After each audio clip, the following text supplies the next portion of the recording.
What's going on, everybody, and welcome to the Other Side of the Firewall podcast, where we talk about the latest greatest cybersecurity news, as well as we highlight those movers and shakers and glass ceiling breakers, those people of color who made it to the other side of the proverbial firewall. My name is Ryan Williams, and as always, I'm joined by Shannon What's up? What's up? and Chris Applecott. What's going on, everybody? What's going on? So welcome to another episode. So Monday, Tuesday are topics, Wednesday discussion. Thursdays, Ask Us SP. It should be rolling for the next few weeks. I think we're very blessed that people want to come to the show. So keep that up. Definitely appreciate that. And then Fridays, everything else, movies, books, games, all that other stuff, not cybersecurity related. But without further ado, I'll give it to Shannon. All right, everybody. So this next article is from Fortune.com. It's written by Frank Bajak and the Associated Press.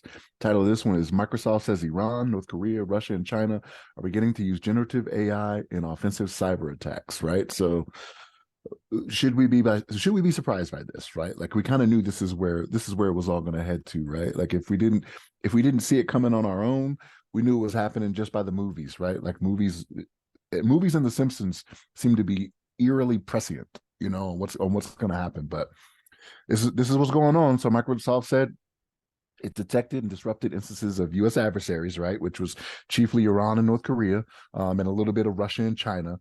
They're using or attempting to exploit generative artificial intelligence developed by Microsoft, right, to mount or research offensive cyber operations, right? So what's a little bit different about this is that they're doing it for offensive cyber operations. Usually this is a defensive type thing, right? So like when people are using generative AI, it's in a defensive posture, right? They see something, use the AI to figure out how to combat it, right? But they're doing it a little bit different with these other countries, right? So Microsoft got them like, hey, you guys are using, I believe it was OpenAI's Chat GPT, right? Is what they were using, if I remember correctly. Yeah. Yes. Chat GPT. Yeah. And they've invested a bunch of money. Microsoft's invested a bunch of money in the OpenAI, right? So they're just like, hey, the North Korean group, and they call them out, like, specifically, right? They say Kimsuki is using the model to research foreign think tanks, right? So like they're going after those guys because the think tanks are all the rage now, right? So like you got all these people that are standing up think tanks to try to combat these different issues and things that are coming up, right? So why not do that, right? Like, why not go that route, whether it be a think tank for how to combat different things when it comes to politics, right? Because I can guarantee you geopolitical is a lot of what they're going after here, right? Like trying to take care of those different things and watch us eat ourselves alive, right? Right. Iran's Revolutionary Guard, right? They're using it for different types of things that they're doing, phishing emails, things of that nature. And that's probably going to be one of the big ones, right? It's the phishing emails, because we're already seeing it where those things look way better than what they used to, right? Remember, you could be able to tell quickly, right, when proper grammar is not used and things of that nature. Mm-hmm. Well, we're going to get away from that with OpenAI, right? It's going to sound very good. It's going to sound very well put together when you read it, right? You're like, okay, this seems legit, right? All those other things you can look out for, but yeah, these different countries, they're saying exactly what they're doing, right? They got the names of them: Russian GRU Military Intelligence Unit, Fancy Bears out there doing stuff, and for them, right, it's Russia, right? So what do you think they're dealing with? Ukraine, right? So they're researching satellite and radar technologies, right, to help them with what's going on in Ukraine, because that's been a bear for 2 years now, right? Like, we hit the 2-year mark. Is it the end of this month, February? I can't remember in February when it was. I'm pretty sure it was February, but it's been a long, drawn-out war. They didn't think they'd have to deal with, but now this is going to help them try to get that upper hand, right? And then you got Chinese cyber espionage, right? Like, they're doing different things with it. So this is one of those things where, even if people didn't think this was where it was going to come, this is where this could come. Like, this is where we're at, right? Like, I want to say even Elon Musk was talking about this years ago when AI was brought up, right? Because it was one of his friends that developed one of the early AI instances, and he was like, yeah, this could be an issue for us in the future, right? It's Elon, right? The guy that has cars that drive themselves is saying this, that makes cars that drive themselves. But this is where we are, right? OpenAI, I've said it before, I'll say it again, it'll be the death of us, right? Technology will kill us all, and this is how it happens, this is how it starts, right? Not to be a fear monger, but Chris, what's your thoughts on this, man? You're kind of segmenting kind of my talking points, so specifically regarding, hey, like we have this dilemma of security, and then you got innovation, right? So whenever something gets innovative, whenever something's new, there's always going to be a threat actor or somebody of that, malicious nature to be able to use that specific technology against, good or, unassuming people. So I was just thinking about it as you're talking about it. The ChatGPT, all those large language models, they help in scripting, right? While ChatGPT may not, necessarily assist in, oh, type in, they won't give you an output of, I want you to hack this system, right? They're not going to do that because ChatGPT does have those controls in place. But I think that, people are smart enough to be able to just say, hey, I want a script for this, right? They can ask. It's going to help so many hackers write their scripts, write their code, so much more efficiently. So that and it's really it really makes them more efficient, just like it makes employees more efficient with their work roles. It's going to be the same thing for threat adversaries. It's going to make them more efficient as well. But back in discussion, right? So there's going to be there's always going to be some type of tension between somebody that's creating something new, but there's always going to be and then being able to secure that through robust security protocols to prevent misuse. It's kind of one of those things. It's like the invention of the atomic bomb, right? It's supposed to be for nuclear power. Is supposed to be for good, right? But at the end of the day, somebody's going to be able to use that for malicious rules. Um, what was interesting is the use for the Iranian Revolutionary Guard, right? Using AI and social engineering. I really think that's what, like as you were saying, that's really what we need to be educated on as just regular Americans, to be able to spot this type of stuff. Really, usually coming up with the education thing, right? I think educating our populace is important, but then really now I'm thinking about it, like social engineering, it's going to have we all see misinformation out there from threat actors, events, persistent threats, things like that. But now it's going to get to the point where misinformation to potentially um change elections, right? Change the tides of elections. It's just going to get to that level of warfare. It is pretty scary, like you're saying. There's a lot of potential ways things can go sideways, and you know I may not think AI is going to be the death of us all, but it definitely accelerate. It's only a matter of time, Chris. You're still an Yeah, optimist. yeah. I'm too happy. Right, right. So again, like, share, subscribe, all that good stuff. I always forget to say. Um, yeah, this is only the beginning. I'm still very optimistic on AI, only because I'm that guy who likes tech. I can't wait to see Mm, where this goes. Like, there's some real crazy stuff that they've built. We talked a little bit offline about the new Sora. So Sora, Sora, is able to make 1 minute long generative video based on prompts. You just say, hey, I want you to give me a drone shot of Tuscany, and then it makes it, and it looks so good. But then if you get too into the weeds, like they had one where it was like a grandmother celebrating her birthday surrounded by family, and it looked really good until you start to really stare, and you're like, those hands aren't moving right, those fingers don't look quite accurate, but it is 1,000% better than it was a year ago. Only 1 year, it looks almost spot on. So just think of next year and next year. 5 years down the line, you will not be able to tell the difference. And it's watermarked to protect us or whatever, but people will learn how to remove that. Like we learn how to do that every time a new product comes out. Like, how do I remove this watermark? How do I remove whatever lets you know where it came from? Right? The metadata. How do I manipulate that to get rid of this? That's only a matter of future as well. So it will be disruptive. It is a technology that we thought was going to be a fad. You're like, AI, we've been talking about that forever. This is just a clever chatbot. Like, no, this is actually real tech, and it will make an impact on our future. So how we protect ourselves from that? Like Chris said, there are guardrails to keep you from saying, hey, um, write me a script for this type of virus, right? You can't directly ask, but you can say, hey, can you help me make this part of my script more efficient? And if it's benign, it will. And it'll be like, okay, here, you should do this, you should fix that. How do we get around that? It would be monitoring, and that gets really into Big Brother territory, right? Like, Mm, so you can, I think you can have an instance of your own Bing, or like I said, be Copilot, right? You have your own instance of Copilot, you have your own instances of certain things where you don't feed back into Microsoft. You don't give them that information, kind of like if you have a new phone or a new gaming console, like send my data to the mothership to help them with uh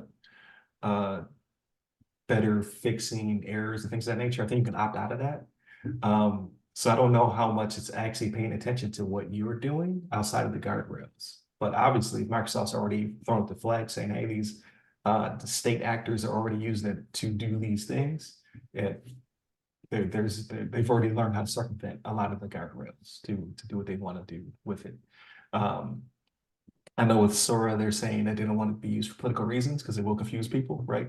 You could say, I want the president to say this, or I want the former president to say that, and it will make it for you. I think they're working on making it not able to do that. Like maybe there'll be some kind of guardrail to say it can't use real people, right? It has to generate new people.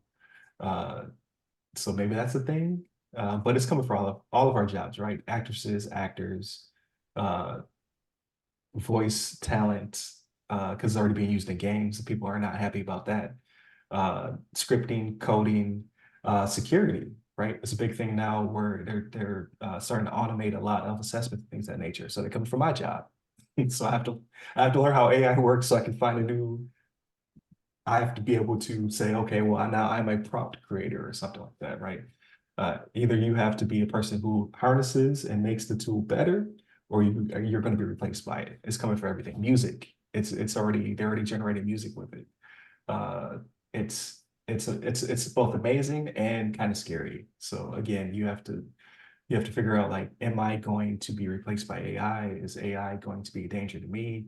Will be another conversation. And how do I spot those little watermarks? Like, how can I tell if this email really came from my bank or if it is a bad actor using AI in some circumstance?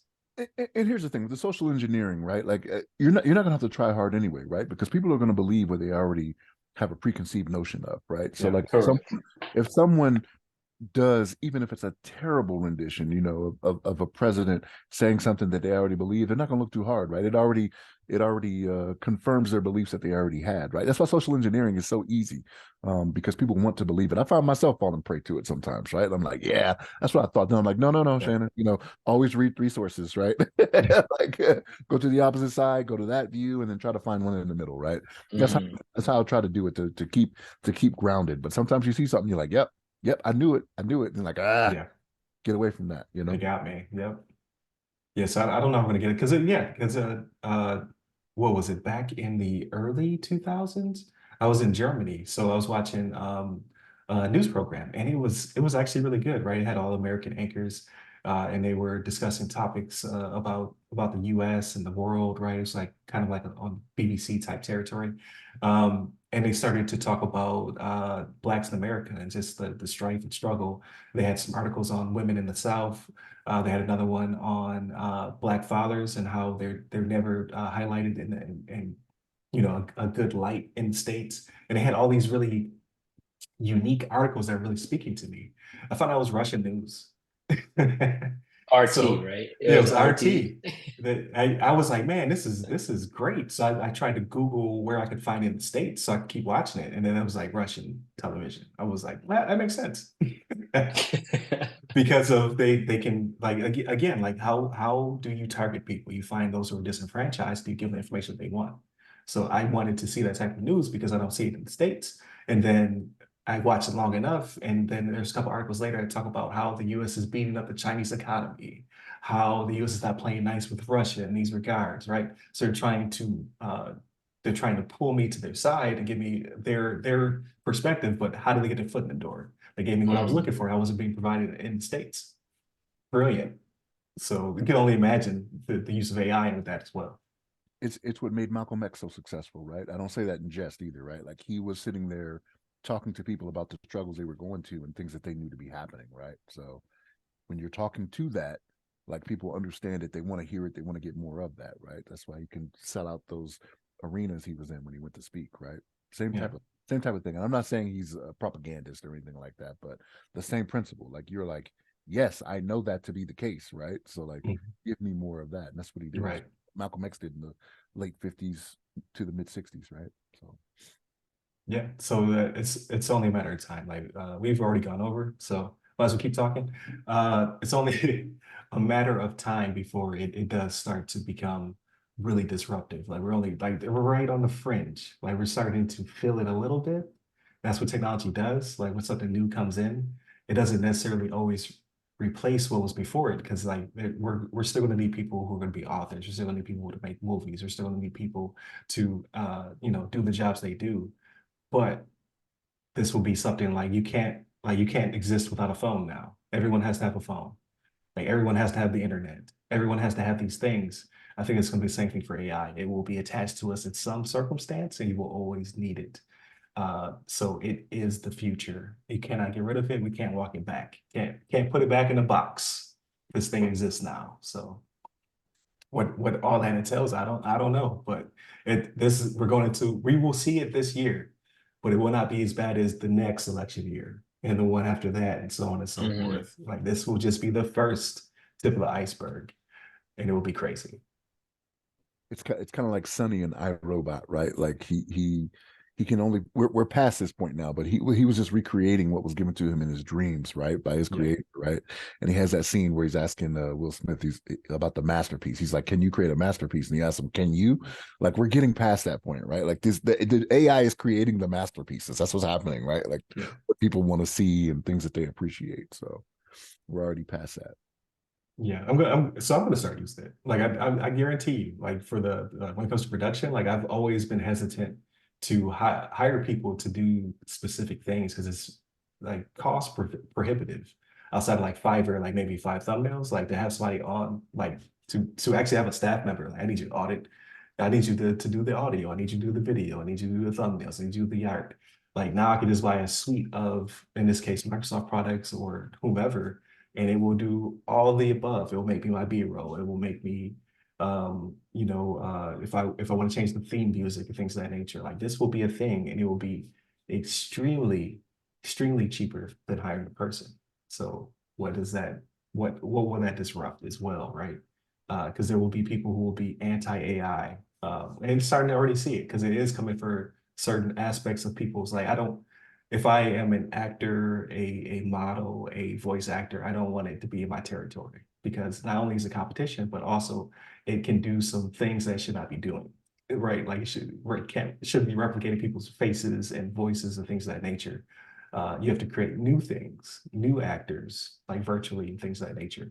And then that goes into like if you have all these people on the payroll that you don't have to pay, they're going to replace real actors, right? Once they get the teeth and the eyes and the fingers together, man, listen, it is over. It's a wrap. So that is what the future holds. So I'll probably split this episode into two. Thank you for tuning in. Definitely continue to tune in to all of our episodes. Again, Monday, Tuesday, our topics, Wednesday discussion, Thursdays, everything else, movies, books, games, all that good stuff. Hit up the websites that go by our name.